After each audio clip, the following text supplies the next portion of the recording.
When I see myself in pictures, usually there's a fair amount of critiquing, and then I have to critique the critique by saying that, okay, this is me. So take me as I am today. And some days it's easy to do that, and some days it's not. However, I think I take myself as I am better today than I did 30 years ago or 40 years ago. But actually, my favorite picture is one that my son took of me. He was in junior high, and I had enrolled him in a class, a week-long class through Coe College on photography. And they were learning how to take photos and do their own developing. And he took one of me in the yard with his cat in black and white, developed it, and I loved that picture. And I thought I looked like me, one of the few times that I think any of us do. And I still, to this day, like it a lot. And then it's also very cool that it was taken by, a 12-year-old who did a good job.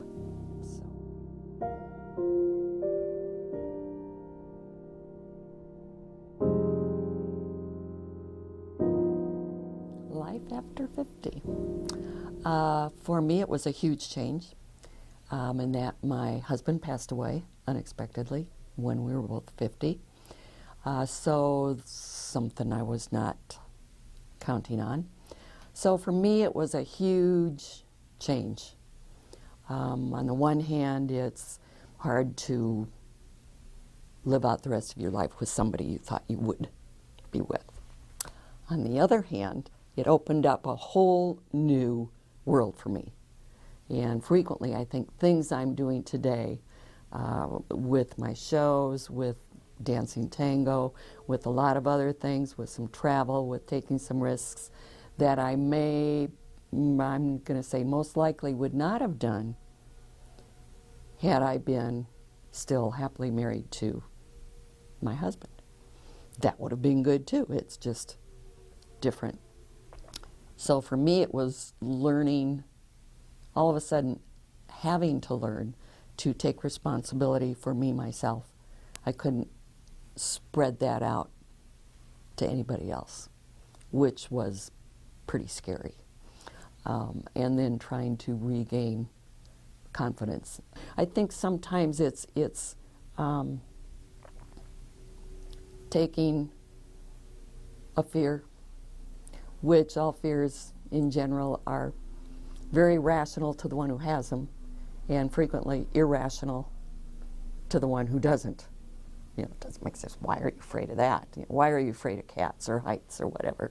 Well, I don't really care why. It's just there. And so to manage to do that, sometimes which seems on a daily basis, and other times it's more relaxed. But that is probably my biggest challenge since turning 50.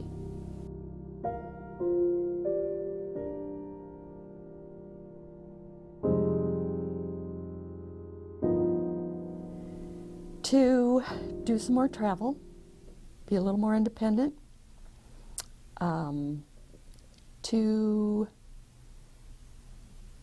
make a strong impact on my grandchildren as far as the role of women. And I have 2 granddaughters and 3 grandsons, and it's to all of them as far as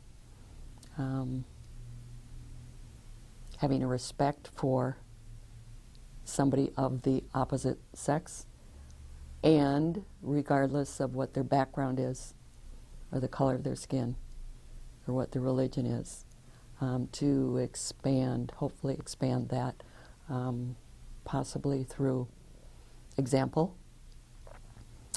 So I usually try to get them off guard a little bit, periodically. And so I am frequently the wacky grandma. And they're still relatively young, so.